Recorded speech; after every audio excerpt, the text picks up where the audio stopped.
ब्रह्मादिपूर्वं यो वै वेदाहुं च बृहणोति तस्मै दम्भदेवमात्मबुद्धिप्रकाशं मुमुक्षुर्वै शरणमहं प्रपद्ये। ओं नमो ब्रह्मादिभ्यो ब्रह्मविद्यासम्प्रदायकर्तृभ्यो वंशऋषिभ्यो महत्यो नमो गुरुभ्यः।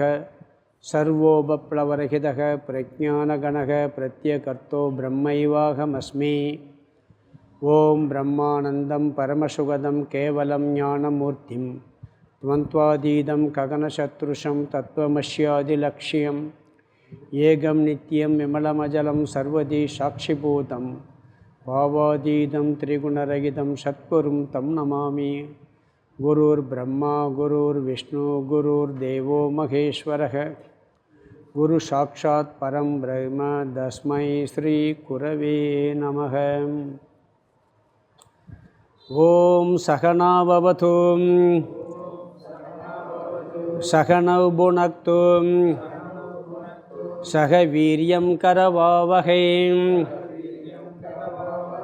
तेजस्विनावधीतमस्तु मा विद्विषावहै।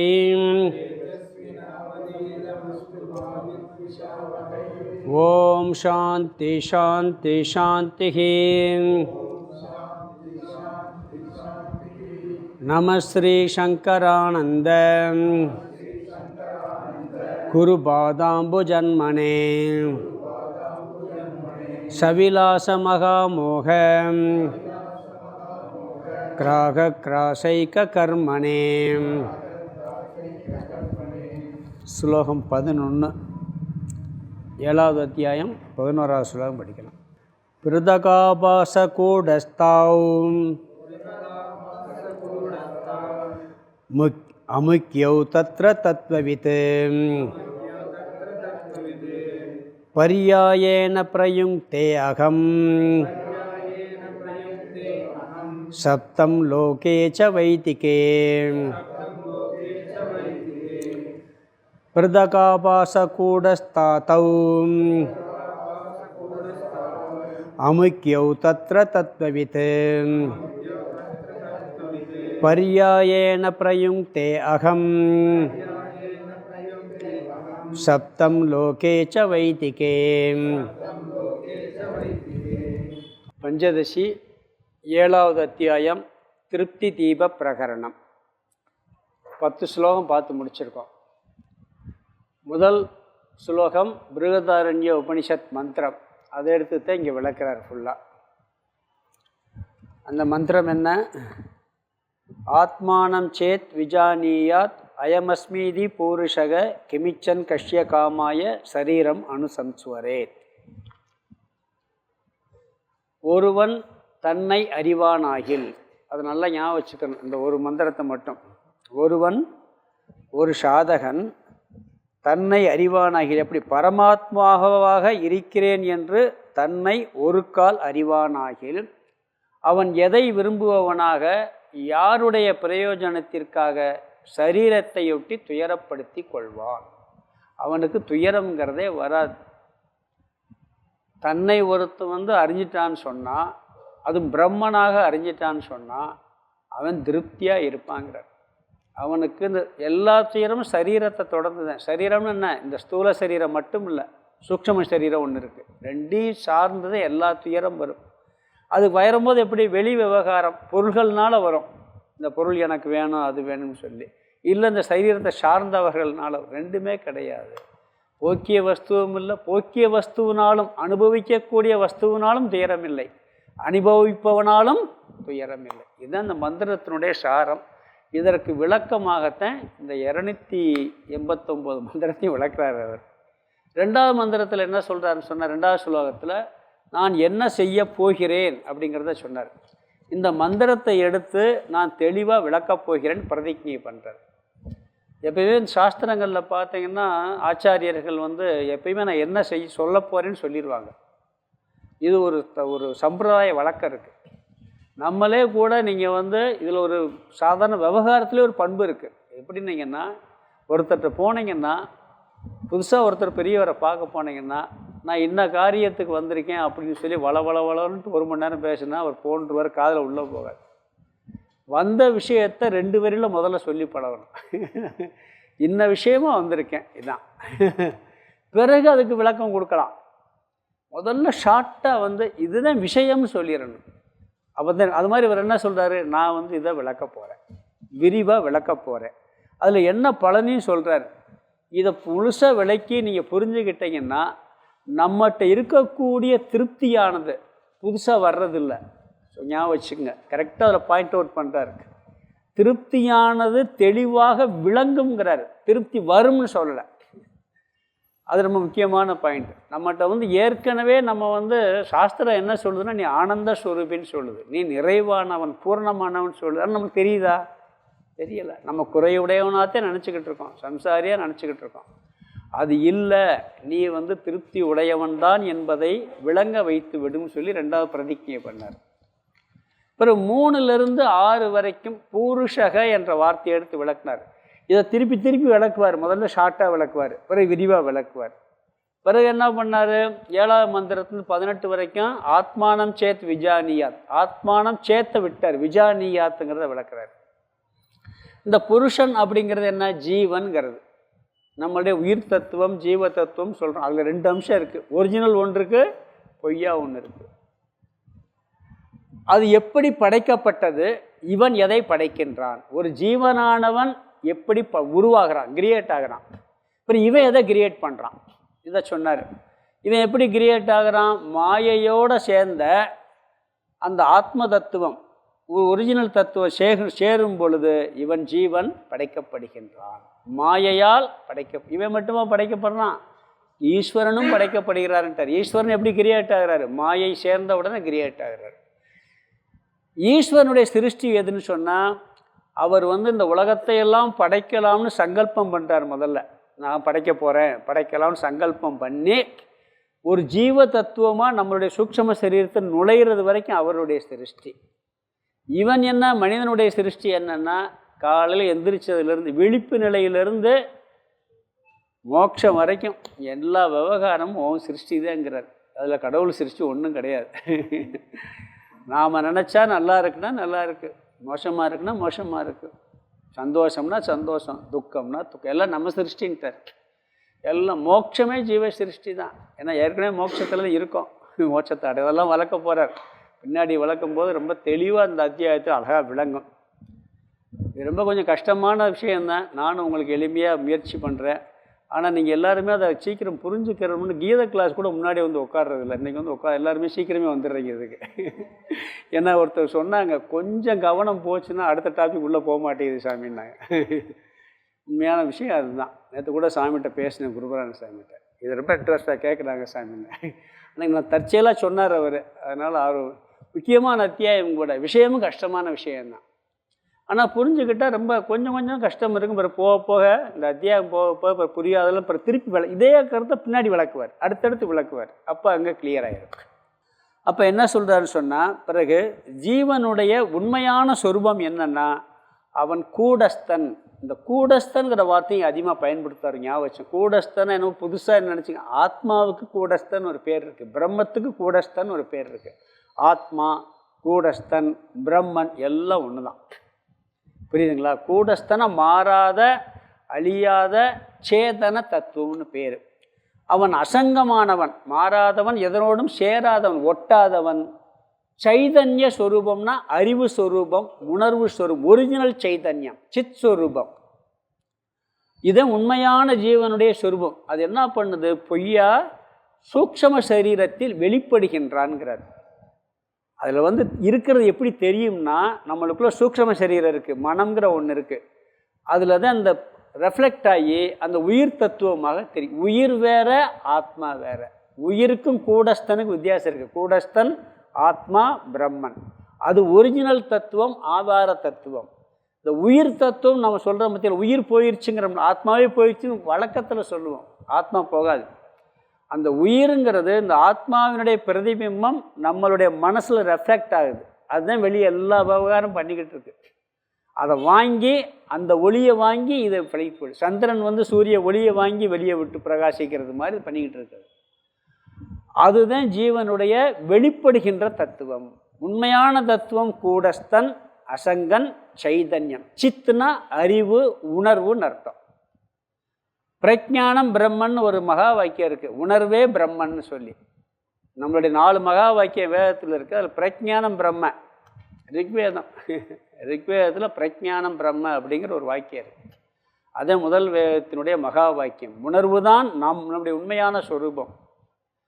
உணர்வினுடைய பிரதிபிம்பம் தான் இந்த சூக்ஷ்ம சரீரத்தில் வெளிப்படுவது. பிறகு ஜீவன் என்பது, அப்போ அந்த வெளிப்படுற தத்துவத்தை மட்டும் சொல்லிடுவோமே, ஏன் அந்த ஒரிஜினல் எதுக்கு பேசணும், அதானே எல்லா விவகாரம் பண்ணுது அப்படின்னு ஒரு கேள்வி வரும் பொழுது சொல்ல முடியாது. ஒரிஜினல் இல்லாமல் டூப்ளிகேட் வராது, உண்மை இல்லாமல் பொய் வராது, சேர்ந்து தான் வரும்னர். ஆதாரம் இல்லாமல் பொய் வெளியே தோன்றாது, பிம்பம் வராது.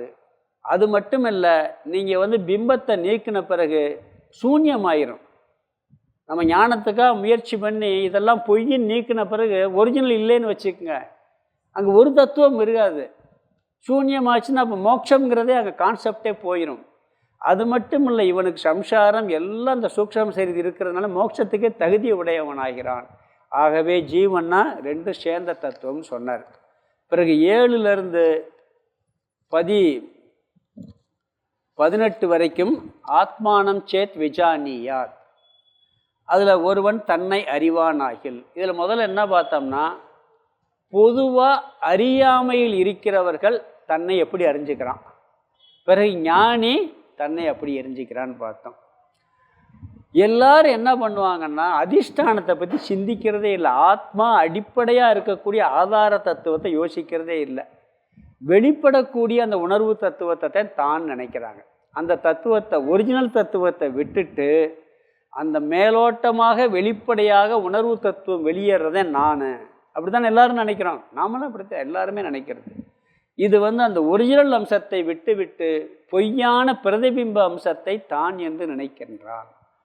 கூடஸ்தனை விட்டு பிரதிபிம்பத்தை நினைக்கின்றான். ஆத்மாவை விட்டு அனாத்மாவை தான் என்று நினைக்கின்றான். இதுதான் பிரம்மத்தை விட்டு மாயையோடு சேர்ந்த பிரதிபிம்ப சைதன்யத்தை தான் என்று நினைக்கின்றான். இது அறியாமையில் இருப்பவன் நான்கிறதுக்கு அர்த்தம் புரிஞ்சுக்கிட்டான். இவன் தன்னை எப்படி அறிஞ்சுக்கிருக்கான், இப்படித்தான் அறிஞ்சிருக்கான், தன்னை அறிவானாகில்ட்டு. அப்போ கரெக்டாக யார் அறிஞ்சுக்கிறான், ஞானி அறிகிறான். அவன் எப்படி அறிகிறான்னா, பொய்யெல்லாம் நீக்கிடுறான். இதெல்லாம் பொய், உண்மை இல்லை நீக்கிக்கிட்டு எது ஆதாரமோ அதை நான் நினைக்கிறான்.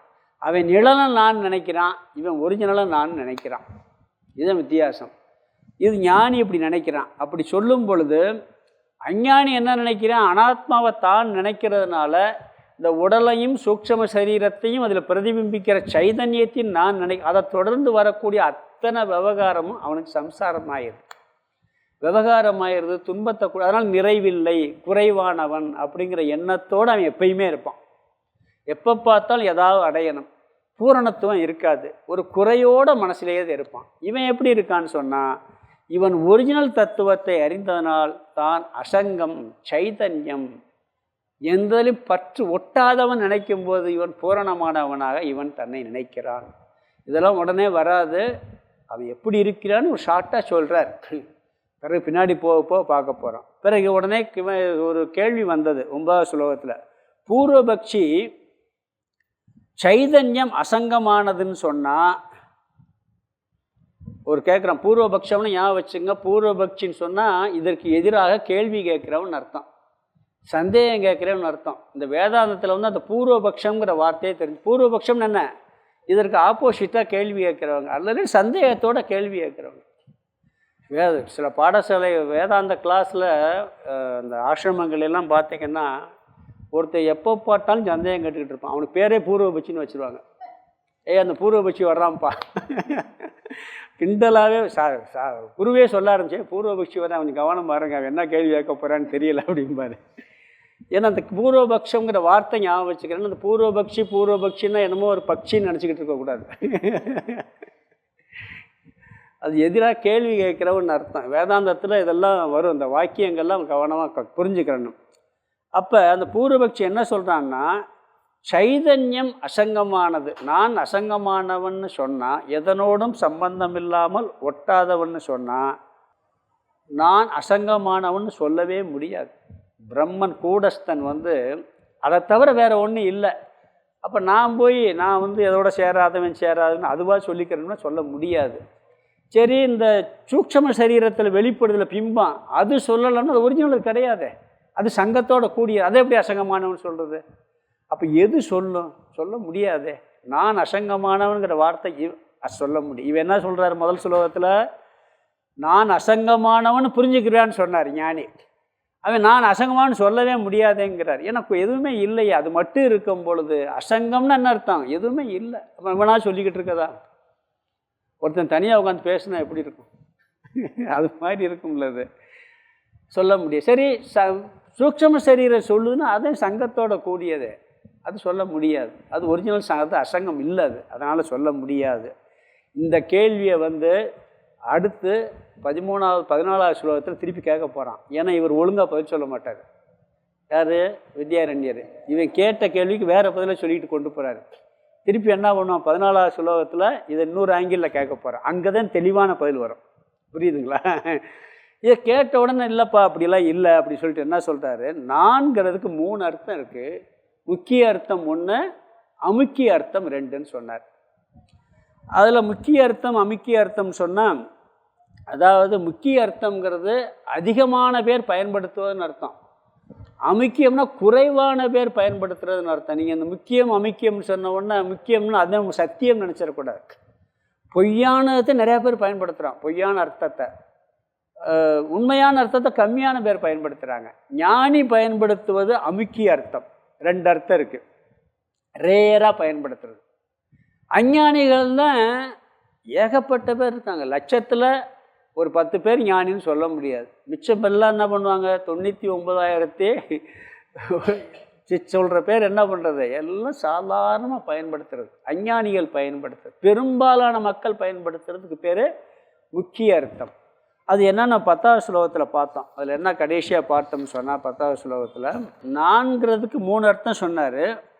முக்கிய அர்த்தங்கிறது அதாவது சைதன்யத்தையும் பிரதிபிம்பத்தையும் ஒன்றோடு ஒன்று கலந்து பொய்யானதை தான் என்று பயன்படுத்துவது தான் முக்கிய அர்த்தம். எல்லாரும் என்ன நினைக்கிறாங்க? ஒரிஜினல் ஆத்மா யாருக்கும் தெரியாது. ஏதோ உயிர்னு ஒன்று இருக்குது, ஏதோ உள்ளே இருக்குது, அவ்வளோதான் தெரியும். அது என்னது? அகங்காரம் சொல்லுவோம், அந்த பிரதிபிம்ப சைதன்யம் சொல்லுவோம். இந்த அர்த்தத்தை தான் எல்லாருமே பயன்படுத்துகிறாங்க. சூக்ஷ்ம சரீரத்தில் பிரதிபிம்பிக்கக்கூடிய சிதாபாசன், சித்தினுடைய ஆபாசம், பிரதிபிம்பம். அது என்ன பண்ணுது? தான்னு நினச்சிக்கிட்டு இருக்கு. அதுதான் தான் நினச்சிக்கிட்டு சொல்கிற அர்த்தம். எல்லோரும் அப்படித்தானே நான் சாப்பிட்றேன்னு என்ன சொல்கிறான்? இந்த உடம்போடு சேர்த்து அந்த உயிர் தத்துவத்தை சொல்கிறான். நான் எண்ணுகிறேன்னா மனசோடு சேர்ந்த தத்துவத்தை சொல்கிறோம். எல்லோரும் அப்படித்தானே விவகாரம் பண்ணுறோம். ஆத்மாங்கிற கான்செப்டே யாருக்கு வர்றதில்லை. அன்றைக்கி கூட உதாரணம் சொன்னேன். சூரியன் ஊச்சாச்சு எந்திரின்னு சொல்கிறோம்னு சொன்னால் என்ன அர்த்தம்? எல்லாரும் அதை பயன்படுத்தி ஆகணும். சூரியன் உதிக்கிறதும் இல்லை மறைகிறதும் இல்லைங்கிறது உண்மை.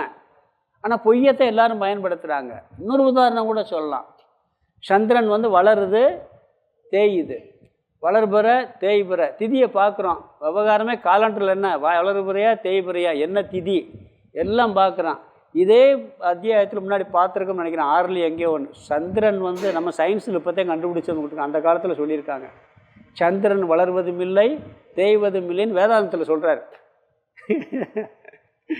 அதில் எப்பயுமே பாதி பிரைட்டாக இருக்கும். எப்படி பூமியில் பாதி வெளிச்சம் இருக்கும், பாதி இருள் இருக்கும் எப்பயுமே. அது மாதிரி சந்திரன்லேயும் பாதி வெளிச்சம் இருக்கும், பாதி இருள் இருக்கும். நம்மளுக்கு தெரிகிறது ஒரு போர்ஷன் தெரியுது, அவ்வளோதான். பௌர்ணமிக்கு முழுசாக தெரியுது. அப்போ எல்லோரும் என்ன பண்ணுறான்? சந்திரன் வளருது, அதான நார்மலாக சொல்கிறோம். இது முக்கிய அர்த்தம். உண்மை அதுவா? ஆனால் சயின்ஸ் விஞ்ஞானி என்ன சொல்வார்? இல்லை ஃபிசிக்ஸ் வாத்தியார் என்ன சொல்வார்? அவர் ஆங்கிளில் பண்ணால் என்ன பண்ணுவார்? வேறு மாதிரி சொல்வார். அவர் மனசில் அப்படி இருக்குமா? வளர்றது வளரலன்னு தெரியும். நம்மளே இந்த உதாரணத்தை இதில் ஏதோ ஒரு இடத்துல வேற ஒரு இடத்துல சொல்லியிருக்காங்க. அது எந்த இதில் வருது, இதிலே இந்த டெக்ஸ்ட்டில் வருதோ எதுலேன்னு தெரியல. 6வது அத்தியாயத்தில் எதுலேயே பார்த்த ஞாபகம் இருக்கு, எனக்கு சொன்ன ஞாபகம் இருக்குது. சந்திரன் எப்படி வளர்வதும் தேய்வதும் இல்லையோ அப்படின்னு வரும். அதில் எப்பயுமே பாதி இருளாக இருக்கும், பாதி வெளிச்சமாக இருக்கும். அதுபோல் முக்கிய அர்த்தம் சொன்னால் என்ன அர்த்தம் சொன்னால், பெரும்பாலான மக்கள் பயன்படுத்துவது முக்கிய அர்த்தம். அது இந்த உடலையும் மனதையும் அதில் பிரதிபிம்பிக்கின்ற பிரதிபிம்ப சைதன்யத்தையும் நான் என்று நினைப்பது முக்கிய அர்த்தம். இது அஞ்ஞானிகள் பயன்படுத்துகின்ற முக்கிய அர்த்தம். அப்படி செய்வதற்கு காரணம் என்னென்னா, எது ஆத்மா எது அனாத்மா, எது ஒரிஜினல் சைதன்யம் எது பிரதிபிம்பம் தெரியாமல் கலந்து புரிஞ்சுக்கிட்டு இருக்கோம். எல்லோரும் ஆத்மா போயிடுச்சுன்னு அர்த்தம், ஆத்மா போகாது. ஆனால் ஆத்மா போயிடுச்சுன்னு என்ன பண்ணுறான், உயிர் தத்துவத்தை ஆத்மாங்கிற வார்த்தையை பயன்படுத்தி சொல்கிறோம். அதனால் முக்கிய அர்த்தம் சொன்னால் அஞ்ஞானிகள் பயன்படுத்துவது. இப்போ ஞானி பயன்படுத்துகிற அர்த்தத்துக்கு வரணும். இதே 11ஆவது ஸ்லோகம். இங்கே என்னன்னு சொன்னால், ஞானி அமுக்கிய அர்த்தம் 2ன்னு சொல்லிட்டார். அமுக்கிய அர்த்தம் என்ன, ரேராக பயன்படுத்தக்கூடிய அர்த்தம், அரிதாக பயன்படுத்துவது. இங்கே ஞானி உலக விவகாரத்தில் நான் என்று பயன்படுத்தும் போது அவன் எப்படி பயன்படுத்துவான்னா, இந்த ஸ்தூல சூக்ஷ்ம உடலை சிதாபாசனோடு சேர்ந்த சரீரத்தை வச்சுக்கிட்டு அஞ்ஞானி எப்படி சொல்லுவானோ அதே மாதிரி இவனும் நான் சொல்லுவான். யார்? ஞானி. ஆனால் என் மைண்டில் எப்படி இருக்கான், இது பொய், நான் விவகாரத்துக்காக நான் சொல்கிறேன் அப்படின்னு நினச்சிக்கிட்டு சொல்லுவான். அஞ்ஞானி எப்படி சொல்லுவான், அவனுக்கு தெரியாது எது ஆத்மா எது அனாத்மான்னு தெரியாது. இவனுக்கு ஆத்மா அசங்கம், அது செயல்படாது, அகர்த்தா அபோக்தான்னு தெரியும். ஆனால் என்ன பண்ணுவான், அது இருக்குது, ஆனால் விவகாரத்தில் நான் இந்த சூக்ஷ்ம சரீரத்தில் பிரதிபிம்பிக்கிற சைதன்யத்தை நான் நினச்சிக்கிட்டு விவகாரம் பண்ணுவான். இவன் வந்துக்கிட்டு, ஞானி வந்துக்கிட்டு, இவனா நான் தத்துவத்தை புரிஞ்சுட்டேன் அப்படி சொல்லிட்டு சாப்பிட வர்றீங்களான்னு ஆத்மா சாப்பிடான்னு சொன்னான்னா எப்படி இருக்கும் வீட்டில்? எப்படி இருக்கு? எல்லாரையும் சொல்கிற மாதிரி தான் பண்ணுவான். அவனுக்கு தெரியும். வியாசர் கூட ஒரு இடத்துல சொல்கிறாரு, நல்லா சாப்பிட்டுட்டு, அவர் தத்துவத்துக்காக அந்த இடத்துல உதாரணத்துக்கு வருது, பசிக்குது கொடுங்கங்கிறாரு. சாப்பிட்றாங்க. நான் ஆத்மாங்கிற அடிப்படையில் ஒரு வார்த்தை சொல்கிறாரு. கங்கை கடந்து போனோம், ஒரு முனிவர் கொஞ்சம் வழிவிடுற கங்கையை வழிவிட சொல்லுங்கன்னு சொன்னாங்களாம்.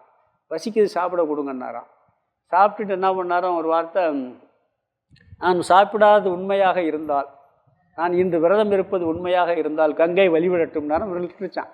என்னடா இவ்வளோ தூரம் சாப்பிட்டு போட்டு இப்படி சொல்கிறாருன்னா, அப்போ சொன்ன வார்த்தை ஆத்மாங்கிற அடிப்படையில். இதில் வரப்போது இன்னொரு அர்த்தம் வரப்போகுது. பொதுவாக ஞானி அஞ்ஞானி பயன்படுத்துறது மாதிரி தான் பயன்படுத்துவான், ஆனால் அறிவோடு பயன்படுத்துவான். இது பொய்யான அர்த்தத்தை நான் பயன்படுத்துகிறேன். உண்மை ஆத்மா பேசாது, போகாது, செய்யாது. நீங்கள் என்னை பாடம் நடத்துங்கன்னு கேட்டால் ஆத்மா பாடம் நடத்தாதுன்னு சொன்னால் எப்படி இருக்கும்? கேட்குறது உடம்பத்தையும் கேட்குறீங்க, மனசத்தை கேட்கு. நீ இங்கே வான்னு சொன்னால் உடம்பத்தை வான்னு கூப்பிட்றான். ஆத்மா வராதுன்னு சொன்னால் எப்படி இருக்கும்? அது பின்னாடி உதாரணம் சொல்கிறார். அது அஞ்ஞானி எப்பையும் போல அவன் பயன்படுத்திக்கின்றான். சரி, இன்னொரு அர்த்தம் என்னன்னு சொன்னால், இது அமுக்கிய அர்த்தம். இன்னொரு அர்த்தம், ஞானி தனியாக நிதித்தியாசனம் என்ற சாதனை பண்ணும் பொழுது வெளியே சொல்ல மாட்டான். நான் அசங்கன், நான் பூரணன், நான் அசைவற்றவன், நான் நிறைவானவன் அப்படின்னு சொல்லும்போது கூடஸ்தன், ஆத்மா பிரம்மன்கிற அர்த்தத்தில் நான் சொல்லுவான். உட்காந்து தியானம் பண்ணுறான், நிதித்தியாசன தியானம் பண்ணுறான். அதே மாதிரி ஒரு டீச்சிங் பண்ணுறாங்க, உங்களுடைய சொரூபம் என்ன, நீ அசங்கன். அப்போ சொல்லுவான், நான் பூரணமான சொரூபம்னு சொல்லி வேதாந்த கிளாஸில் சொல்லலாம், வெளியே போய் சொல்லக்கூடாது. அப்போ 2 இடத்துல ஒன்று பொய்யானதையும் ஞானி பயன்படுத்துகிறான், புரிஞ்சுக்கிட்டு பொய்யானதை பயன்படுத்துகிறான். இது அமுக்கிய அர்த்தம். 2வது அமுக்கிய அர்த்தம் என்னன்னா, இவனாக சொல்லுவான், நிதித்தியாசன காலத்தில் டீச்சிங்லேயும் சொல்லுவான். அப்போ நான் சொல்லும் பொழுது இந்த பிரதிபிம்ப சைதன்யம் அனாத்மாவில் நீக்கிட்டு, நான் யாருன்னு கேட்டால் நான் ஆத்மா, நான் உடல் அல்ல, நான் மனம் அல்ல, நான் புத்தி அல்ல அப்படின்னு டீச்சிங் பண்ணுவான். உங்களுடைய உண்மையான சொரூபம் உடம்பல்ல, உங்களுடைய உண்மையான சொரூபம் மனம் அல்ல, உங்களுடைய உண்மையான. அப்போ என்ன பண்ணால் அதை நீக்கிட்டு ஒரிஜினல் டீச்சிங்கில் மட்டும் சொல்லுவான், வேதாந்தத்தில் மட்டும். அப்புறம் தானாக தியானம் பண்ணும்போது எப்படி பண்ணுவான், அகம் பூரணக, அகம் ஆத்மா, அகம் கூடஸ்தன்கிற மீனிங்கில் சொல்லுவான். அப்போ நான் சொல்கிறது இந்த மாறாத ஒரு தத்துவம்.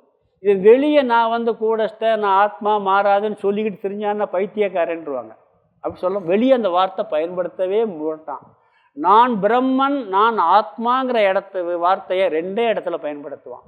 ஒன்று டீச்சிங்கில், இன்னொன்று தான் தியானம் பண்ணும் பொழுது வெளிய வார்த்தைகள் அந்த பயன்படுத்தும் போது அஞ்ஞானி எப்படி பயன்படுத்துகிறானோ அப்படி பயன்படுத்துவான். அஞ்ஞானி புரியாமல் பயன்படுத்துவான், இவன் புரிஞ்சு பயன்படுத்துவான். புரியுதா உங்களுக்கு விஷயம்? புரியுதா?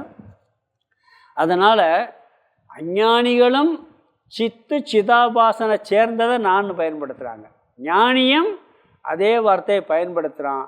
இவனுக்கு சித்து வேறு சிதாபாசன் வேறுன்னு தெரிஞ்சு சிதாபாசனை பயன்படுத்துகிறான். புரியுதுல? சிதாபாசன் என்ன? பிரதிபிம்ப சைதன்யம், நம்மளுடைய மனசில் வெளிப்படக்கூடிய அந்த உணர்வு தத்துவம். அதுதானே பேசும். அந்த உணர்வு தானே. உணர்வு இல்லாட்டி பேச முடியாதே. தூக்கத்தில் உணர்வு வெளிப்படுறதில்ல, நம்ம பேச விவகாரமே பண்ணுறதில்ல. மயக்கத்துலேயும் வெளிப்படுறதில்ல, ஏன்னா மனசு ஒடுங்கிருச்சு. அப்போ வெளிப்படுற பிரதிபிம்பமும் ஒடுங்கிருது. அப்போ உணர்வு இருந்தால் தான் பேச முடியும். அது பொய்யான உணர்வு வெளிப்படுறதுல நம்ம விவகாரம் எல்லாம் பண்ணுறோம். அதை அவன் புரிஞ்சுக்கிட்டு பண்ணுறான். அஞ்ஞானி புரியாமல் பண்ணுகின்றான். ஞானி நான் சொல்லும் பொழுது சிதாபாசனை மனசில் வச்சுக்கிட்டு தான் சொல்கிறான். நான் சிதாபாசன் தான் நான் சொல்கிறேன்னு தெரியும். அவனுக்கு சிதாபாசன் தான் நான் சொல்ல தெரியாது அஞ்ஞானி. இது ரெண்டு பேர் வித்தியாசம். ஏன்னா ஞானிக்கு உண்மையான ஸ்வரூபம் ஆத்மாதான். அது செயல்படாது, பேசாது, செய்யாது. அது ஆதாரமாக இருக்குது. அதனுடைய ஒரிஜினல் தத்துவத்தினுடைய பிரதிபிம்பத்தினால இந்த செயல்பாடல் நடக்க தெரியும் அவனுக்கு. அஞ்ஞானிக்கு தெரியாது. தெரிஞ்சுக்கிட்டே என்ன பண்ணுவான்? நான் பேசுகிறேன்பான். ஆத்மா பேசுமா பேசாதுன்னு அவனுக்கு தெரியும், ஏன்னா அது அகர்த்தான்னு தெரியும் அவனுக்கு. தெரிஞ்சுக்கிட்டே என்ன பண்ணுவான்? நான் பேசுகிறது சூக்ஷ்ம சரீரமும் இந்த ஸ்தூல உடலும் பேசுது அப்படின்னு சொல்லுவாங்க அப்படிங்கிறார். உபதேசத்தின் போதும் நிதித்தியாசனத்தின் போதும் நான் என்பதை கூடஸ்தன் ஆத்மா மாறாதுன்னு பயன்படுத்துவான். விவகாரத்தில் அஞ்ஞானியை போல பயன்படுத்துவான், ஆனால் அவனுக்கு தெரிஞ்சுக்கிட்டு பயன்படுத்துவான். அஞ்ஞானி கலந்து பயன்படுத்துகிறான், இவன் இது பண்ணி பயன்படுத்துகிறான். இங்கே உண்மையிலே வித்யாரண்யர் கேட்ட கேள்விக்கு பதில் ஒழுங்காக சொல்லலை. அடுத்து ஒரு கேள்வி கேட்க போகிறது இங்கே சொல்ல போகிறாருங்க. அதை எங்கே சொல்வார்னா 14ஆம் அத்தியாயத்தில் சொல்வார். இங்கே நான் என்பது சைதன்யத்திடம் எப்படி பொருந்தும்? சைதன்யமான இவன் நான் சைதன்யம், நான் அசங்கன்னு சொல்ல முடியாதுங்கிறார். இவர் என்ன சொல்ல, நான்கிறத 3 விஷயத்தில் பயன்படுத்தலாம். ஒன்று அஞ்ஞானி பயன்படுத்துறது முக்கிய அர்த்தம், ஞானி பயன்படுத்துகிறது அமுக்கிய 2 அர்த்தம், ஒன்று உபதேசத்தில் பயன்படுத்துறது, இன்னொன்று தியானத்தில் பயன்படுத்துறதுன்னு சொல்லிட்டார். ஸ்லோகத்தின் முதல் வரி கடைசி வார்த்தை பார்த்தீங்கன்னா அது அப்படி ஸ்லோகத்தை பார்த்துட்டு உள்ள போகலாம். அதாவது தத்ர தத்துவவித்து, அதாவது தத்ரன்னா இதில், அதாவது கூடஸ்த சிதாபாச விஷயத்தில், தத்துவவித்துனா ஞானி, தத்துவத்தை அறிந்தவன் ஞானி. அகம், அகம்னா நான், சப்தம் அகம் சப்தத்தை, அதாவது 2வது வரையில் பர்யாயேன பிரயுக்தே அகம் சப்தம் இருக்கு. அதில் அகம் சப்தம்னா நான் என்ற சப்தத்தை, அடுத்து 2வது கடைசி வார்த்தை லோகேச்ச வைதிகேச்ச, உலக விவகாரத்திலும் வேத சம்பந்தமான விவகாரத்திலும், வேத சம்பந்தமானதுன்னா உபதேசம் நிதித்தியாசனம் சம்பந்தமான விவகாரத்திலும், உலக விவகாரத்தில் பயன்படுத்துறது ஒரு அமுக்கிய அர்த்தம், பிறகு வேத சம்பந்தமான விவகாரத்தில் பயன்படுத்துறது இனியொரு முக்கிய அர்த்தம். பர்யாயேன பிரயுக்தேன்னா மாற்றி மாற்றி பயன்படுத்துகின்றான். ஞானி எப்படி பயன்படுத்துகிறான்? விவகாரம் பண்ணும் பொழுது நான்கிறதுக்கு ஒரு அர்த்தம் சிதாபாஷணத்தை சொல்கிறான், புரிஞ்சுக்கிட்டு சொல்கிறான். உபதேசம் பண்ணும்போது நான்கிறதுக்கு தத்துவ ரீதியாக சொல்லுவான். தியானம் பண்ணும்பொழுது தான் தத்திய ரீதியாக நான்கிறத பயன்படுத்துவான். அது எப்படின்னா பிருதக் ஆபாஷ, அதாவது ஒன்றுக்கொன்று வேறாக உள்ள தனித்தனியாக பிரித்து, கூடஸ்தவ் அமுக்கியவ், இந்த கூடஸ்தனும் முக்கியமில்லாத அர்த்தமாகிறது. பிரித்து தனித்தனியாக பயன்படுத்துவாங்கிற, அதாவது வெறும் ஆபாசம் மட்டும் பயன்படுத்தும் போதும் அமுக்கிய அர்த்தம் தான், புரிஞ்சு பயன்படுத்துகிறான் சிதாபாசனை. இன்னொன்று கூடஸ்தன் நான் பயன்படுத்துகிறான், அதுவும் அமுக்கிய அர்த்தம் தான். 2 அமுக்கிய அர்த்தங்கிறார். இதில் ஒரு விஷயம் இருக்குது, அதாவது இந்த வேத சம்பந்தமான விஷயம்னா கர்மகாண்டத்தில் இப்படி பயன்படுத்த முடியாது. வேதாந்தத்தில் 2ஆக பிரித்து பயன்படுத்த முடியும். எது கூடஸ்தன் எது உண்மைங்கிறது, பிறகு எது ஆபாசன் எது பொய்ங்கிறத பிரித்து புரிஞ்சுக்கிட்டு பயன்படுத்துகிறவன் தத்துவவித்து ஞானி. அவன் பிரித்து புரியாமல் பயன்படுத்துவன் அஞ்ஞானி. உண்மையையும் பொய்யையும் கலந்து புரிந்து கொள்பவன் அஞ்ஞானி. இது உண்மை இது பொய் என்று பிரித்து பொய்யை விவகாரத்திலும் உண்மையை உபதேசத்திலும் தியானத்திலும் பயன்படுத்துவான் ஞானி. புரியுதா? உண்மையும் பொய்யும் கலந்து புரிஞ்சுக்கிறவன் அஞ்ஞானி. அது முக்கிய அர்த்தம். எல்லாரும் பயன்படுத்துறது. இது உண்மை இது பொய்ன்னு புரிஞ்சுக்கிட்டு விவகாரத்தில் நான் பொய்யத்தையும் பயன்படுத்துகிறேன்னு புரிஞ்சுக்கிட்டு பொய்யை நான் சொல்கிறான். பிறகு தியானம் பண்ணும்போது உபதேசிக்கும் போது உண்மையை நான் சொல்கிறான். இந்த ரெண்டையும் பிரித்து இதை எங்கே பயன்படுத்தணும் அதை எங்கே பயன்படுத்தணும் புரிஞ்சு பயன்படுத்தணும் தத்துவவித்து ஞானிங்கிறார். சில நேரங்களில் அந்த வேதாந்தம் படித்த உடனே இதெல்லாம் வந்துடும் நிறையா. நீ எங்கேருந்து வர்றேன்னு கேட்டால் என்ன சொல்லுவான்? ஆத்மா எங்கேருந்து வராது அப்படின்னு சொல்ல ஆரம்பிச்சு, நான் எங்கும் வியாபித்திருப்பவன் அப்படின்னு சொன்னால் எப்படி இருக்கும்? ஆத்மா நீங்கள் எங்கேருந்து வர்றீங்கன்னு கேட்குறாரு ஒருத்தர். நம்ம என்ன சொல்கிறது? ஆத்மா எங்கும் வியாபகமானது, அது வரவும் செய்யாது போகவும் செய்யாது அப்படின்னு சொன்னால் நான் ஆத்மாவுக்காக உடம்பத்தையும் கேட்டேன். கேட்குறது உடம்பு தானே கேட்குறாரு, அப்படி தானே சொல்லணும். ஏன்னா ஆத்மா எங்கேருந்து வருது நான் கேட்குறான்னு கேட்கல. அதாவது இந்த எங்கள் ஊரில் இந்த விடிசி நாங்கள் கொஞ்சம் சின்ன வயசுலேயே இந்த சத்சங்கெலாம் நடத்திக்கிட்டு இருந்தோம். ராமகிருஷ்ண சத்சங்கம், இந்த வேதாந்த கிளாஸ்லாம் கேட்பாங்க. கேட்கும் பொழுது பார்த்துட்டு இதை வச்சுக்கிட்டு என்ன பண்ணுவாங்கன்னா கிண்டல் பண்ணுறது. இப்படி எதுனாலும் சரி இந்த மாதிரி சொல்லும்போது எதாவது கேட்டால் இப்படிதான் சொல்லுவான், ஆத்மா வராதுப்பாம்பான். எது இவங்க ஒரு இப்படியே கையை தடுத்தான், பேசாமல் ஒழுங்காக போயிருமாமே ஒருத்தன். இப்படி எங்களுக்குள்ளே போகும்போது இன்னொரு இதெல்லாம் உனக்கு புரியாதுப்பாம்பான். அந்த ஒரு இளம் செட்டுகள் இருப்பானுங்க. கொஞ்சம் கிளாஸ் கேட்ட உடனே அந்த மாதிரி போயிடும்.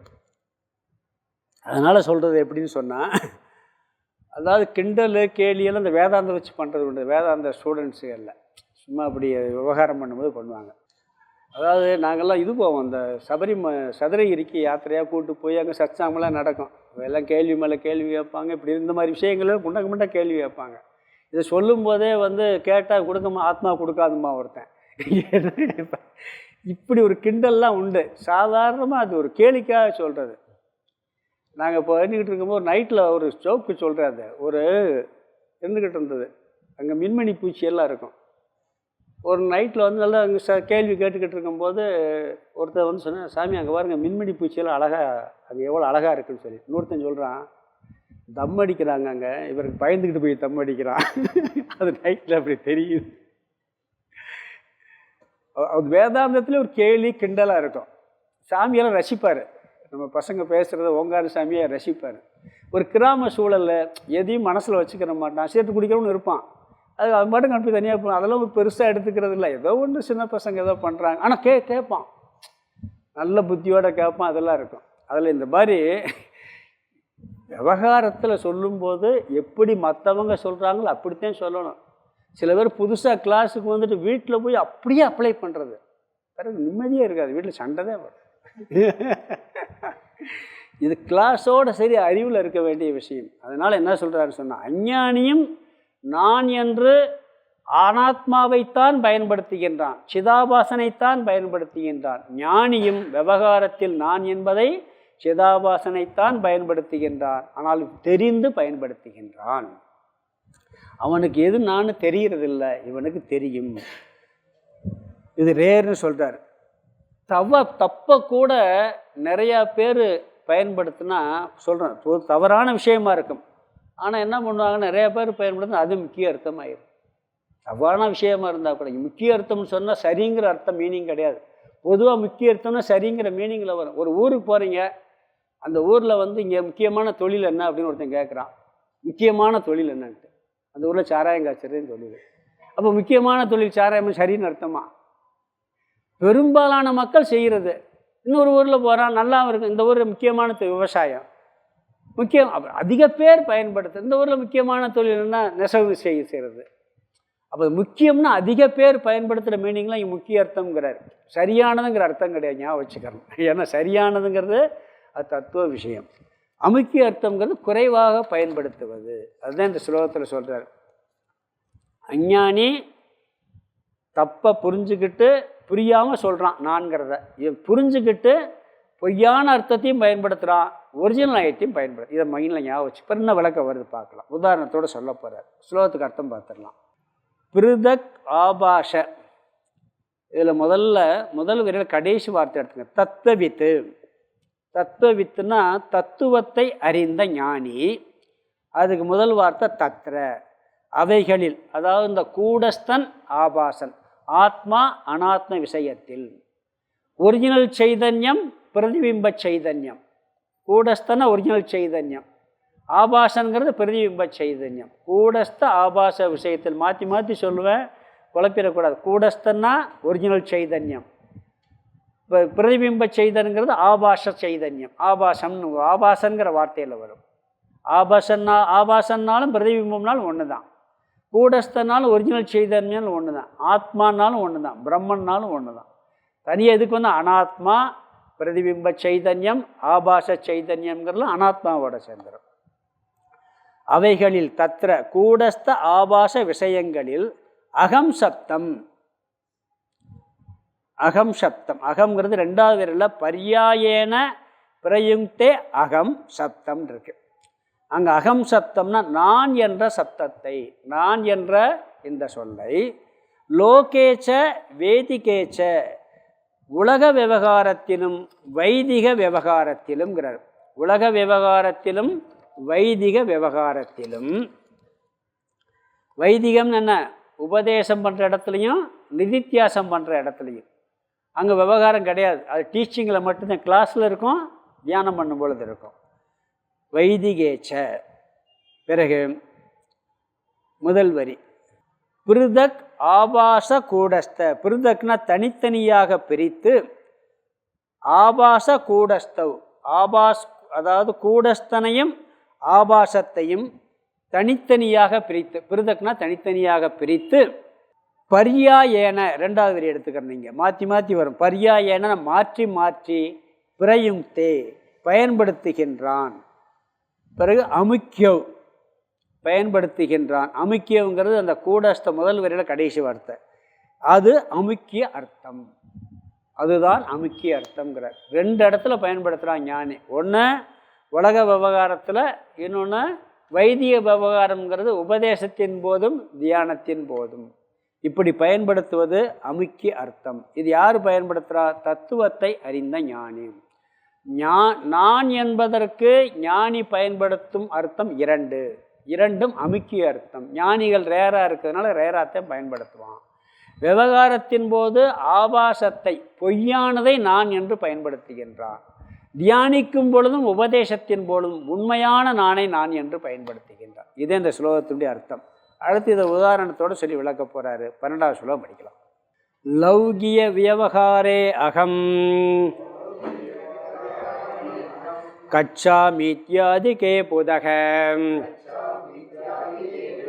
விவிச்சைவ சிதாபாசம் கூடஸ்தாத்தம் விவக்ஷதி. லௌகிய வியவகாரே அகம் கச்சாமீத்யாதிகே புதக விவிச்சைவ சிதாபாசம் கூடஸ்தாத்தம் விவக்ஷதி. இங்கே ஞானி உலக விவகாரத்தில் சிதாபாசனை நான் என்று எப்படி விவகாரத்தில் பயன்படுத்துகிறான் அப்படிங்கிறத உதாரணம் சொல்கிறார். லௌகிக விவகாரத்தில், லௌகிக வியவகாரேங்கிறார் முதல் வரியிலே பார்த்தீங்கன்னா. அந்த ஸ்லோகத்துக்கு அர்த்தம் சொல்லிவிட்டு அப்படி விளக்கத்தை பார்க்கலாம். லௌகிக வியவகாரேன்னா லௌகிக விவகாரத்தில். அடுத்தது அகம் கச்சாமி இத்தியாதிக்கே புதக, நான் செல்கின்றேன் இது போன்றதில். புதகன்னா ஞானி. உலக விவகாரத்தில் நான் செல்கிறேன், நான் போகிறேன், நான் வர்றேன், நான் சாப்பிட்றேன், நான் உட்காந்துக்கிறேன், இப்படிங்கிற எத்தனையோ விவகாரம் இருக்குது. அங்கே நான் தான் பயன்படுத்தி ஆகணும். அப்படி பயன்படுத்துகின்ற விஷயத்தில் ஞானி, அதாவது உடலையும் உள்ளத்தாலும் செய்கின்ற செயல்களை அனைத்தையும், நான் நினைக்கிறேன், நான் பேசுகிறேன், ஆத்மா அச்சிந்தியம்னு படிச்சிருக்கோம், சிந்திக்காதுன்னு சொல்லி. இங்கே நான் சிந்திக்கிறேன்னு சொல்லுவான். 2வது அத்தியாயத்திலே பார்த்துருக்கோமா இல்லையா? 2வது அத்தியாயம் கீதையிலே வரும். ஆத்மா அகர்த்தா அபோக்தான்லாம் வரும். இங்கே என்ன பண்ணுறான் இவன் ஞானி? நான் செல்கின்றேன் போகின்றேன் இது போன்ற விவகாரங்களில். அவனும் அப்படி பயன்படுத்தாட்டி விவகாரம் பண்ண முடியுமா? அப்படி விவகாரம் சொல்லும் பொழுது என்ன சொல்கிறாருன்னா, 2வது வரி முதல் பகுதியில் விவிச்சிய ஏவ சிதாபாசம், சிதாபாசத்தை பிரித்துத்தான். சிதாபாசத்தை என்ன பண்ணுறான்? பிரிக்கிறான். எங்கேருந்து பிரித்து சொல்கிறான்னா, ஏன்னா கூடஸ்தன் ஆத்மா சொல்லாது. அப்போ சொல்கிறது யார்? சிதாபாசன் தான் சொல்லணும். அதை என்ன பண்ணால் பிரித்து எதுலேருந்து? 2வது வரி 2வது பதி கூடஸ்தாத், கூடஸ்தனிடம் இருந்து சிதாபாசத்தை பிரித்துத்தான் தம் விவக்ஷியதி, அதாவது குறிப்பிடுகின்றான். நான் என்ற சொல்லின் அர்த்தமாக குறிப்பிடுகின்றான். இவன் என்ன விவகாரம் பண்ணுவான். அப்போ எல்லாம் சொல்லும்போது நான் பேசுகிறேன், நான் படிக்கிறேன், நான் அங்கே போனேன், வந்தேன், செஞ்சேன், எல்லாம் நான் சொல்கிறதில் எப்படி சொல்கிறான்னா, இந்த நான் என்பது சொல்வது கூடஸ்தன் அல்ல, சிதாபாசன் தான் நான் நினச்சி சொல்கிறேன். கூடஸ்தன் பிரித்து சொல்கிறேன். கூடஸ்தன் என்றைக்கும் எந்த விவகாரம் பண்ணாது, சிதாபாசன் தான் பண்ணும் அப்படின்னு தெரிஞ்சுக்கிட்டு, இப்போ நான் சொல்கிறது சிதாபாசனத்தை சொல்கிறேன்னு புரிஞ்சுக்கிட்டு சொல்வானான். ஒவ்வொரு செயலும் அது உதாரணமாக சொல்கிறார். உலக விவகாரத்தில் ஞானியானவன் கூடஸ்தனிடமிருந்து சிதாபாசத்தை பிரித்துத்தான் அந்த சிதாபாசத்தைத்தான் நான்கிறான். மனதில் பிரதிபிம்பிக்கின்ற சைதன்யத்தினுடைய பிம்ப தத்துவம், பிரதிபிம்ப தத்துவம், அதைத்தான் நான் சொல்கிறாங்க. நான் போகிறேன் என்ற முதலான வாக்கியங்களில் ஆத்மா போகுமா? போகாது. ஆத்மா வருமா? வராது. ஆனால் அதில் சிதாபாசன் என்ன பண்ண? போகும், வரும். அது எப்படி வரும்னா, சூக்ஷ்ம சரீரத்திலிருந்து போகும்பொழுது அதுவும் சேர்ந்து வரும், பிரதிபிம்பம் வரும். இதுக்கு ஒரு உதாரணம் புரிஞ்சுக்கிறணும்னா, சூரியன் அப்படியே தான் இருக்கும். நீங்கள் ஒரு கண்ணாடி சூக்ஷ்ம சரீரம்னு வச்சுக்கோங்க. கண்ணாடியை கொண்டு போனால் என்ன போகும்? சூரியன் கூடயே வர்ற மாதிரி தான் வரும். ஆனால் ஒரிஜினல் சூரியன் வருதா? வரல. ஆனால் இந்த சூரியன் பிம்ப சூரியன் வருதா? வரலையா? வர்றது எது? இவன் என்ன நினைப்பான்? பிம்ப சூரியன் வரல, ஒரிஜினல் சூரியன் பிம்பம் வரல, பிரதிபிம்ப சூரியன்னு வருது. அது கண்ணாடி மாதிரி நம்ம மனசு எங்கெல்லாம் வெளியே போகுதோ, அதோட உயிர் போகும்போது எப்படி இந்த உடம்பை விட்டுரும் மனசு. உயிர்ங்கிறது என்ன தெரியுமா? உடம்பை விட்டுட்டு சூக்ஷ்ம சரீரம், எண்ணங்கள், அதாவது மனம், புத்தி, சித்தம், அகங்காரம்னு நம்மளுக்குள்ள ஒரு சூக்ஷ்ம சரீரம் இருக்குது. அதில் தான் அத்தனை பதிவுகள் இருக்குது. அத்தனை பாப புண்ணியம் எல்லாம் அதுக்குள்ளே அடங்கியிருக்கு. எல்லாம் பதிஞ்சிருக்கா இல்லையா? 5 வயசில் நடந்து ஞாபகப்படுத்துகிறோமா இல்லையா? அந்த மனசில் பதிஞ்சு அந்த சூக்ஷ்ம சரீரம் உள்ளே இருக்குது. அது இந்த உடம்புல என்ன பண்ணுன்னா, பாவ புண்ணியத்தை அனுபவிக்கிறதுக்கு எல்லா வேலையும் பண்ணிக்கிட்டு இருக்கோம். ஒரு வீட்டில் குடியிருக்கோம், ஏதோ தச்சுக்கு சட்டை கூட கிழிஞ்ச சட்டை தச்சு போட்டுக்கிட்டு பயன்படுத்துவான். அந்த வீட்டில் குடியிருக்கவே முடியாதளவு கோட்டை விழுந்துருச்சு, சரியாக பண்ண முடியல, என்ன பண்ணுவான்? வேறு வீட்டுக்கு மாறி போயிடுவான். அது மாதிரி என்ன பண்ணோம்னா, அந்த பாவ புண்ணியத்தை அனுபவிக்கிறது உடம்பை பயன்படுத்தி பார்க்கும். டாக்டர்கிட்ட போய் அறுத்து தையெல்லாம் போட்டு பார்க்கும். இனிமேல் தையல் போட்டால் ஒன்றும் ஆகாதுன்னா வேறு உடம்பை தேடி ஓடி போயிடும். அதுதான் மரணம். அது சூக்ஷ்ம போகும்போது ஆத்மா எங்கேயும் இருக்குது, அந்த பிரதிபிம்பத்தோடு சேர்ந்து. சொர்க்கத்துக்கு போனால் அங்கேயும் ஆத்மா இருக்குது. அதுதான் ட்ராவல் பண்ணும். அப்போ இந்த ஆத்மாவினுடைய பிரதிபிம்பத்தோட போகிறது இந்த சிதாபாசம் தான். அந்த சிதாபாசம் தான் போது வருதே ஒழிய நாம் போகிறது புரிஞ்சுக்கிட்டு பயன்படுத்துவான் ஞானி. சில பேருக்கு என்ன சொல்கிறாங்கன்னா, இந்த வேதாந்தம் படிச்சுட்டா எல்லாம் மித்தியாயிரும், விவகாரமே பண்ண முடியாதுன்னு ஒரு எண்ணம் வந்துடுது. ஏன்னா எல்லாம் பொய்ன்னு சொன்னப்பறம் எப்படி விவகாரம் பண்ண முடியும் அப்படிங்கிற புத்தி வேறு இருக்குது. நீ எல்லாம் கீதா கிளாஸ்க்கெலாம் போயிடாத, எல்லாம் பொய்ன்னு சாமியாராக போயிடுவேன். என்னமோ உடனே கிடச்சி போயிடுறது மாதிரி. உடனே மித்தியாங்கிறத புரிஞ்சுக்கிது. என்ன படிச்சுன்னு தியானம் பண்ணாலும் வரமாட்டேங்குது. அப்படியே வந்தாலும் நல்லா விவகாரம் பண்ணுவான்.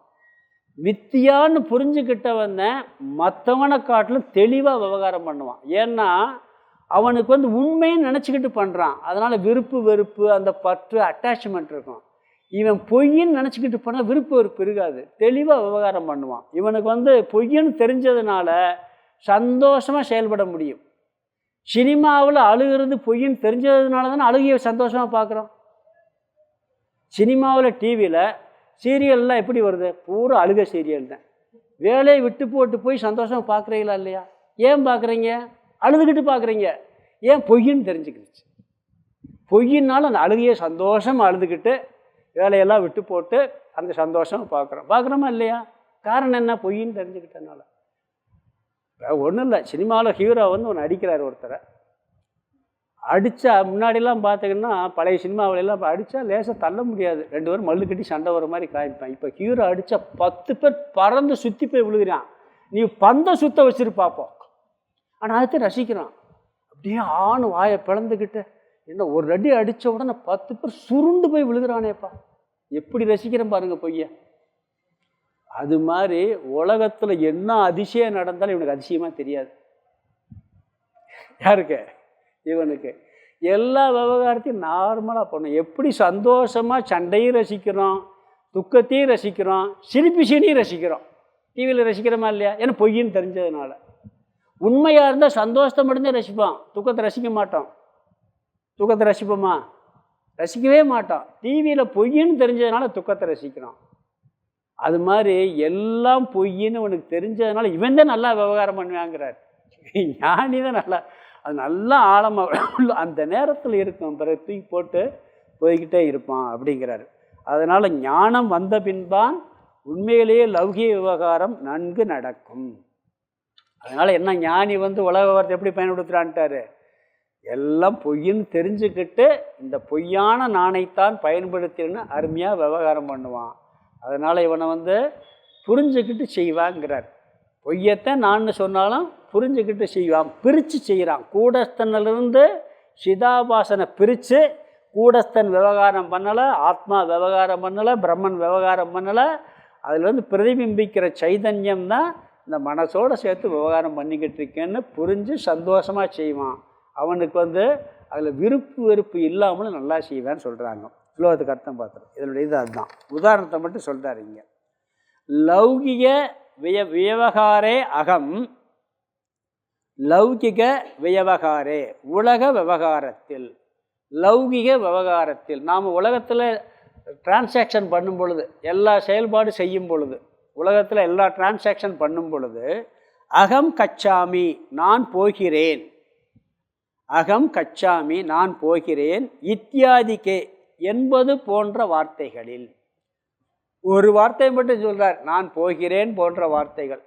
எதுனாலும் அதுதானே நான் தானே சொல்லுவார். நான் சாப்பிட்றேன், நான் உட்காடுறேன், நான் போகிறேன், நான் பேசுகிறேன், நான் தூங்குறேன், எல்லாத்துக்கும் இந்த மாதிரி விவகாரங்களில் என்பது போன்றவைகளில், இத்தியாதிக்கேன்னா என்பது போன்றவைகளில், புதக கடைசி வார்த்தை ஞானியானவன், புதகன்னா ஞானியானவன், சிதாபாசம் எங்கன்னா விவிக் எய்வ சிதாபாசம், சிதாபாசனை, சிதாபாசன் என்ன, உண்மை இல்லாத ஆபாசம், பிரதிபிம்பிக்கின்ற சைதன்யம், அகங்காரம் சொல்வான். அந்த சிதாபாசனை கூடஸ்தாத், கூடஸ்தினிடமிருந்து, முதல் வார்த்தை விவிச்செய்வ, விவிச்சிய ஏவ பிரித்துத்தான், பிரிச்சுத்தான் அழுத்தமாக சொல்கிறாரு. அறத்தான் வருவதேன்னு சொன்ன மாதிரி அதுக்கு அவர் கம்பல் பண்ணுற, பிரித்துத்தான் விவகாரம் பண்ணுறானா. விவிச்சிய ஏவ பிரித்துத்தான் தம் அவனை, அந்த ஞானி அவனை, இந்த கூடஸ்தா தம்முன்றிருக்கு அவனை, ஞானி தன்னை விவக்ஷதி குறிப்பிடுகின்றான். என்ன விவகாரம் பண்ணாலும் கூடஸ்தன் தனி, அது செய்யாது. அதில் இருக்கக்கூடிய சிதாபாசனை, நான் சிதாபாசனை நான் விவகாரம் பண்ணுறேன் பிரித்து புரிஞ்சுக்கிட்டு எல்லா விவகாரத்தையும் இவன் ஞானி செய்வான் அப்படின்னு ஒரு உதாரணத்தை சொல்லிட்டார். முதல்ல சொன்னார், இந்த ஸ்லோகத்தில் உதாரணம் சொல்கிறாரு. அடுத்து 13வது ஸ்லோகம். அசங்கோ அகம் சிதாத்மாகம் இதி சாஸ்திரிய திருஷ்டிதக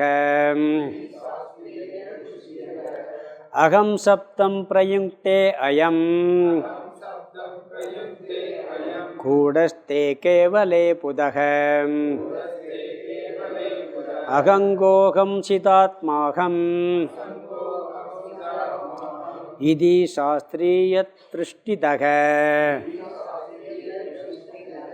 அகம் சப்தம் பிரயுங்க்தே அயம்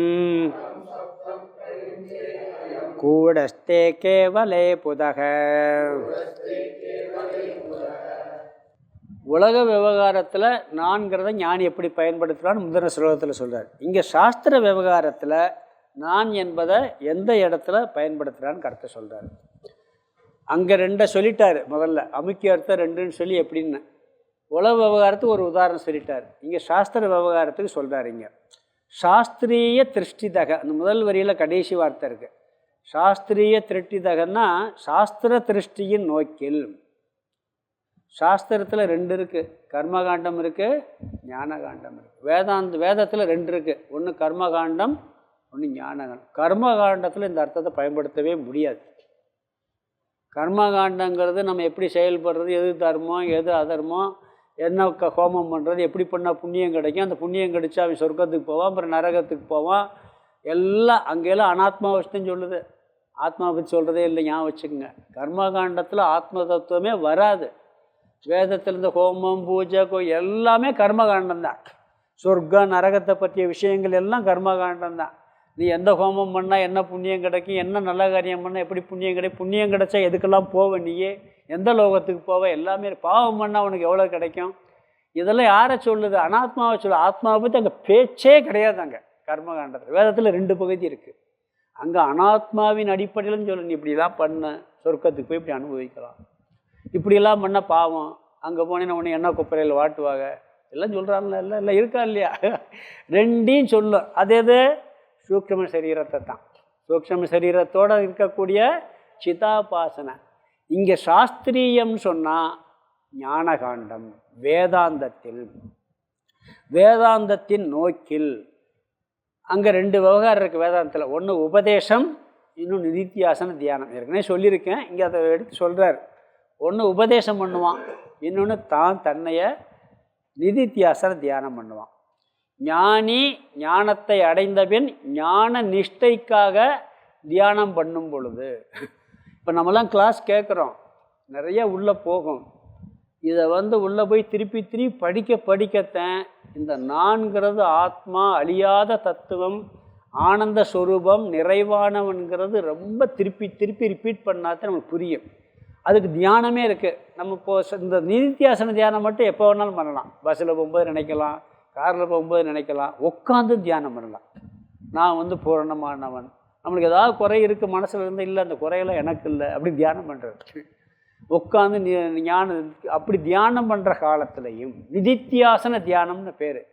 அப்படி நிதித்தியாசனம் தெரியும் பொழுது எப்படி நினைக்கிறான்னா, இவன் அசங்கக அகம் சிதாத்மா அகம். நிதித்தியாசனத்தில் எப்படி பண்ணுறானா இவன், நான் அசங்கன், நான் சைதன்யம், அசங்கக அகம் சிதாத்மா அகம்.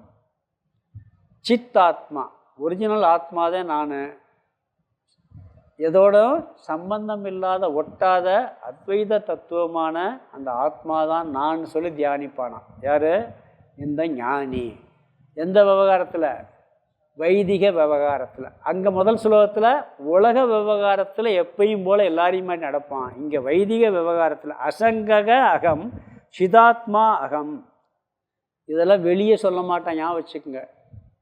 வெளியே சொல்லுவானாவன், வெளியே சொல்லவே மாட்டான். சொன்னால் பைத்தியக்கார ஆஸ்பத்திரி கூட்டி போயிடுவாங்க வீட்டில். வீட்டில் போய் நீங்கள் கண்ணை மூடி சொல்லலாம். வீட்டில் போய் உங்கள் குழந்தைங்கிட்டயோ அப்பாட்டையோ இல்லாட்டி அம்மாட்டையோ வீட்டுக்கார்ட்டையோ சொன்னால் என்ன ஆகும், என்ன கிளாஸுக்கு போயிட்டு சாமி பைத்தியம் ஆகிட்டாரு அப்படின்னு நினச்சிருவாங்க. இது மனசுக்குள்ளே தியானிக்கும் பொழுது மட்டும் பயன்படுத்துவான், வெளியே சொல்வதில்லை, தனக்குள்ளே சொல்லிக்கொள்வது. பிறகு சிஷ்யனுக்கு உபதேசம் செய்யும்போது உன்னுடைய உண்மையான ஸ்வரூபம் சித் ஸ்வரூபம், அசங்க ஸ்வரூபம், நீ பூரணமானவன், நீ நிறைவானவன், குறையில்லாதவன் சொல்லி உபதேசம் போது சொல்வார். அப்பயும் இந்த மீனிங்கில் சொல்வார். சில நேரங்கள் எப்படி வேதாந்தம் படித்தோடனே இந்த அசங்க ஸ்வரூபம் புரிஞ்சு போகும். இதோடய ஒட்டாதவன், உடனே உனக்கு மேலையெல்லாம் பற்று கிடையாது வீட்டில். அதாவது உள்ளுக்குள்ளே பற்றுலாம் வெளியே பற்றோடு இருக்கணும். வேதாந்தம் படித்தவன் எப்படி இருப்பான்னா, உள்ளே பற்று இருக்காது, வெளியே எல்லாரோட அன்பாக இருப்பான், எல்லாரோட அட்டாச்சாக இருப்பான். அவங்க கஷ்டப்பட்டால் இவனு கஷ்டம் மாதிரி இருப்பான், ஆனால் உள்ள ஆள் மனசில் தொக்கா இருக்காது. புரியுதுங்களா? இவன் தான் உண்மையாக டீல் பண்ணுவான் அழகா. ஆனால் அவனுக்கு எப்பயுமே அந்த பற்றுனால கவலைப்படுவான். இவன் அந்த நேரத்தில் உள்ளுக்குள்ளே இருக்காது, வெளியே அவங்களுக்கு என்ன பண்ணணுமோ அதெல்லாம் அழகாக டீல் பண்ணுவாங்க. உள்ள பசங்கமாக இருப்பான், வெளியே சங்கமாக இருப்பான். புரியுதுங்களா? சில பேர் வெளியே உள்ள சங்கம் இருக்காது, உள்ளே சங்கம் இது இருக்கும், பற்றோடு தான் இருப்பான். வெளியே என்ன பண்ணுறது, நான் பற்று இல்லைன்னு காமிச்சிக்கிறது, சும்மா சொல்கிறது வெளியே. அது உலக அப்படி பண்ணக்கூடாது. வெளி விவகாரத்தில் எல்லா மக்களும் எப்படியோ அப்படித்தான் அவனும் இருக்கணும். ஆள் மனசுக்குள்ளே இருக்கணுமே வெளியே வெளியே சொல்கிறதில்ல. மனசுக்குள்ளே எண்ணும் பொழுது தான் உபதேசத்தின் போது நான் என்பது அசங்கம் அப்படிங்கிறத பயன்படுத்துவான்ங்கிறார். சில பேர் வெளியே சும்மா தத்துவத்தை புரிஞ்சுக்கிட்டு அதை என்னத்தையாவது உளறி கொட்டுறது. நான் எல்லாம் புரிஞ்சுக்கிட்டேன், நான் இப்படி புரிஞ்சுக்கிட்டேன், நான் ஆத்மா புரிஞ்சுக்கிட்டேன்னு சொல்லிக்கிட்டு அதெல்லாம் வெளியே சொல்கிற விஷயமே கிடையாது. சில பேர் பேருக்காக பண்ணுறது அதெல்லாம் பண்ண மாட்டான். இவன் மனசுக்குள்ளேயே நினைப்பான். தர்மம் பண்ணுறது கூட விவேகானந்தர் ஒரு இடத்துல சொல்லுவார், தான் பக்கத்தில் யாரோ கஷ்டப்படுறாங்கன்னு அவங்களுக்கு உதவி பண்ணாமல் பப்ளிக்கில் போய் நிறையா ஹெல்ப் பண்ணான்னு வச்சுக்கோங்க. ஒரு பெரிய இடத்துல போய் தானம் பண்ணுறது பண்ணால் இதெல்லாம் பேருக்கு பண்ணுறான், உண்மையிலே பண்ணலேன்னு. இங்கேயும் பண்ணிவிட்டு அங்கே பண்ணால் வேறு விஷயம், புரியுதுங்களா? அது மாதிரி இவன் சும்மா நான் படிச்சுட்டேன்னு காமிச்சிக்கிறதுக்காக சொல்லிக்கிட்டு இருக்குது. அது ஒரு மாதிரி ஆயிடும் அது. அதனால் அங்கே எப்படி இருக்கணுமோ அப்படித்தான் இருப்பான். எந்த வார்த்தையை எங்கே பயன்படுத்துகிறோம் அங்கே பயன்படுத்துவான்ங்கிறார். 2வது வரியில் முதல் வார்த்தை அகம் சப்தம் பிரயுங்க்தே, நான் என்ற சப்தத்தை பயன்படுத்துகின்றான். எந்த அர்த்தத்தை இங்கே சொல்கிறார்? எதுலன்னா கூடஸ்தே கேவலே அயம் புதக. அந்த ஞானியான அயம் கூடஸ்தே கேவலே புதகன் இருக்கு. இங்கே அயம் புதகன் சொன்னால் இந்த ஞானியானவன் கூடஸ்தே கேவலே சிதாபாசனிடமிருந்து பிரிக்கப்பட்ட கூடஸ்தனிடம் மட்டும். கூடஸ்தே கேவலினா கூடஸ்தனை மட்டும், அதாவது சிதாபாசனிடம் கலக்காத சித்தை மட்டும், கூடஸ்தனை மட்டும், ஆத்மாவை மட்டும் எங்கே பயன்படுத்துகிறான்? நான் தியானிக்கும் பொழுது பயன்படுத்துவான், உபதேசம் போது பயன்படுத்துவான், வைதிக விவகாரத்தில் பயன்படுத்துகின்றான். முதல் ஸ்லோகத்தில் உலக விவகாரத்தில் எல்லாரையும் போல அனாத்மாவே நான் சொல்கிறான். இங்கே வைதிக விவகாரத்தில் உபதேசத்தின் போதும் தன்னுடைய தியானிக்கும் போதும் சொல்கிறாங்கிறார். அஞ்ஞானி கூடஸ்தனையும் சிதாபாசத்தையும் கலந்து தான் எப்பொழுதும் நான் சொல்லலாம். அவன் ஒரே மீனிங் தான் அஞ்ஞானிக்கு. நான் தான் என்ன, அந்த உடம்பு மனசு புத்தி, அதை தவிர அவனுக்கு வேறு சிந்தனை, அதுக்குள்ளே ஆத்மா இருக்குது அவனுக்கு தெரியாது. அது ஞானி என்ன பண்ணுறான்? கூடஸ்தனையும் சிதாபாசனையும் பிரித்து சிதாபாசனை எங்கே பயன்படுத்தணுமோ அங்கே பயன்படுத்திட்டு சித்தை எங்கே பயன்படுத்தணுமோ அங்கே பயன்படுத்துகிறான், பிரித்து பயன்படுத்துகிறான். இது ஞானியினுடையது. எந்த இடத்துல எதை சொல்லணுமோ அதை சொல்கிறான், எங்கே எதை பேசணுமோ அங்கே அதை பேசணும். நாம் தப்பு பண்ணுறதே அங்கே தான். விவகாரத்திலே சொல்கிறேன், ஆத்மாவை விடுங்க, தத்துவத்தை விட்டுருங்க. எங்கே எதை பேசணுமோ அதை பேசுகிறது இல்லை, எங்கே எதை பேசக்கூடாதோ அதை பேசுவோம். அப்படி தானே பேசிக்கிட்டு இருக்கோம். குழந்தைகிட்ட பேசுகிறத பெரியவங்ககிட்ட பேசுவோம், பெரியவங்ககிட்ட பேசுகிறத குழந்தைகிட்ட பேசுவோம். அப்படி தானே பேசி சண்டை வந்துடும். விவகாரத்தில் ஃப்ரெண்டுகிட்ட எதை சொல்லணும், வீட்டில் எதை சொல்லணும், சில இடத்துல போய் சொல்ல வேண்டியிருக்கான் தர்மத்துக்காக. நான் உண்மையே பேசுகிறேன்னு சொல்லிவிட்டு பொய் சொல்லாதே தர்மம். உண்மையே பேசணுங்கிறது இல்லை, எல்லாத்துலேயும் உண்மை சொல்லணுங்கிற தர்மமே கிடையாது. இப்போ அந்த வாய்மைக்கு மீனிங் என்னன்னா பொய் சொல்லாமேன்னு தான் அர்த்தம். சில பேர் நான் எல்லாத்தையும் உண்மையை சொல்கிறேன்னு சொல்லி எல்லாத்தையும் அப்படியே சொல்லிக்கிட்டு தான் என்ன ஆகும், விவகாரமே மாறி போயிடும். எங்கே எதை சொல்லணுமோ அதை சொல்லணும், எங்கே எதை சொல்லக்கூடாதோ சொல்லக்கூடாது. அப்படி ஞானி பயன்படுத்துகின்றான். ஆத்ம தத்துவத்தை எங்கே பயன்படுத்துறது, அனாத்ம தத்துவத்தை எங்கே புரிஞ்சுக்கிட்டு இவன் பயன்படுத்துகின்றான். இவர் கேள்வி கேட்டது ஒன்று, பதில் சொன்னது ஒன்று. நான் சொல்ல அசங்கன், நான் ஆத்மா, நான் அசங்கமானவன் அப்படின்னு சொல்ல முடியாதே இந்த கூடஸ்தன்னு சொன்னால். நான்கிறத 3 அர்த்தத்தில் பயன்படுத்தின்னு இவர் ஆரம்பித்து அந்த 3 அர்த்தத்துக்கு விளக்கம் சொல்லிட்டார். உடனே அவனுக்கு என்ன வருது, என்னடா இது, நம்ம உன்னை கேள்வி கேட்டான், இவர் எங்கேயோ கொண்டுகிட்டு போய்கிட்டு இருக்காருன்னு சொல்லிட்டு என்ன பண்ணுறான், அதவே வேற ஒரு காரணத்தில் இவன் 9வது அத்தியாயத்து 9வது ஸ்லோகத்தில் கேட்ட கேள்வியை இன்னி 14வது ஸ்லோகத்தில் கேட்க போகிறான். அது என்னன்னு 2வது பார்ப்போம். ஸ்லோகத்துக்கு அர்த்தத்தை பார்த்து முடிச்சு. அசங்கோகம் சிதாத்மாகம், அசங்கக அகம், நான் சங்கமற்றவன், சிதாத்மாகம், நான் சைதன்ய சொரூபமானவன், இதி என்று சாஸ்திரிய திருஷ்டிதக, சாஸ்திரத்தின் நோக்கில் நான் சங்கமற்றவன், நான் சைதன்ய சொரூபமானவன் என்று சாஸ்திரத்தின் நோக்கில் அகம் சப்தம், அகம் சப்தம் பிரயுங்க்தே, அதில் அயம் கூடஸ்தேன்னு இருக்கு. அதில் அந்த அயம்ங்கிறதையும் கடைசி வார்த்தை புதகங்கிறத எடுத்துக்கணும். அயம் புதகன்னா இந்த ஞானியானவன். சாஸ்திரத்தின் நோக்கில் ரெண்டாவது வரியில் பிரயுக்தே அயம் இருக்கு, அதில் கடைசி வார்த்தை புதகன் இருக்கு. அயம் புதகன்னா இந்த ஞானியானவன், கூடஸ்தே கேவலே அதுக்கு முதல் வார்த்தை புதகங்கிறதுக்கு, சிதாபாசனிடமிருந்து பிரிக்கப்பட்ட கூடஸ்தனிடம் மட்டும். கூடஸ்தே கேவலைன்னா கூடஸ்தனிடம் மட்டும். அந்த கூடஸ்தன் எப்படின்னா சிதாபன் பிரித்து கூடஸ்தனிடம் மட்டும் அகம் சப்தம் நான் என்ற சப்தத்தை பிரயுக்தே பயன்படுத்துகின்றான். ஞானியானவன் உலக விவகாரத்தில் எப்படி பயன்படுத்துகிறான்னு சொல்லி 12வது ஸ்லோகத்தில் சொன்னார். இங்கே ஞானியானவன் சாஸ்திர நோக்கில் நான்கிறத எப்படி பயன்படுத்துகிறாங்க, ஒன்று உபதேசத்தில், இன்னொன்று தான் தியானிக்கும் பொழுது பயன்படுத்துகின்றான். நான் சங்கமற்றவன் சைதன்ய சுரூபம் என்று பயன்படுத்துகின்றான். எப்படி பயன்படுத்துகிறான், சிதாபாசனை விட்டுட்டு சித்தம் மட்டும் பயன்படுத்துகிறானுங்கிறதுல சொல்லியிருக்காரு. அடுத்து என்ன செய்ய போகிறான்னு சொன்னால் அந்த 3 அர்த்தம் சொன்னார். உடனே கேள்வி கேட்க போகிறான். ஒரு முக்கியமான கேள்வி, ரொம்ப கிரிட்டிக்கலாக இருக்கும் அந்த கேள்வி. இந்த கேள்விக்கு விசாரம் தான் சாஸ்திரத்தில் மணிக்கணக்காக விசாரம் பண்ணுவாங்களாம். நான் பிரம்மனாக இருக்கிறேன்னு சொல்கிறேன் பார்த்தீங்களா, அகம் பிரம்மாஸ்மின்னு சொல்கிறான். நான் பிரம்மனாக இருக்கிறேன்னு சொல்கிறது ஆத்மாவா அனாத்மாவா? ஆத்மா எப்படி சொல்ல முடியும் நான் பிரம்மனாக இருக்கிறேன்னு? அது சொல்ல முடியாது. அனாத்மா சொன்னால் தப்பாக போயிருமே, ஏன்னா அது பிரம்மன் கிடையாது. எது சொல்லுதுன்னு கேள்வி வைப்பான். அந்த முதலத்தை வேத்து அருமையான கேள்வி. நான் பிரம்மனாக இருக்கிறேன்னு சொல்கிறோம், அது ஆத்மா சொல்லுது அனாத்மா சொல்லுதான்? அனாத்மா சொல்ல முடியாது, ஏன்னா அது பிரம்மன் இல்லை.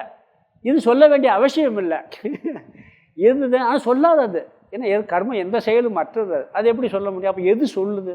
ஒன்று சிதாபாசன் ஆத்மா இல்லையே, அது எப்படி நான் சித்துன்னு சொல்லலாம்? தப்பாக போயிருமே. கேள்வி கரெக்டாக இருக்கா? புரியுதா கேள்வி? இதான் அடுத்து கேட்க போகிறான். அடுத்த சொல்வத்தை கேள்வி மட்டும், கேள்வியே விளக்க வேண்டியிருக்கு. கேள்வி விளக்கினா தான் பிறகு பதில் விளங்கும்.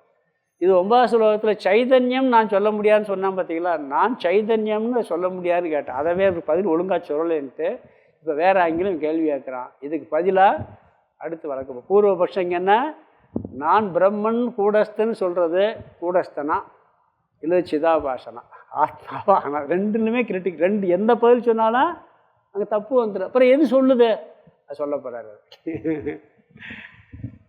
அதை அடுத்த வகுப்பில் பார்ப்போம். ஓம் பூர்ணமத பூர்ணமிதம் பூர்ணாத் பூர்ணமுதச்யதே பூர்ணஸ்ய பூர்ணமாதாய பூர்ணமேவாவசிஷ்யதே. ஓம் சாந்தி சாந்தி சாந்தி. ஹரி ஓம். ஆதிகுருநாத சுவாமிக்கு ஜெய்.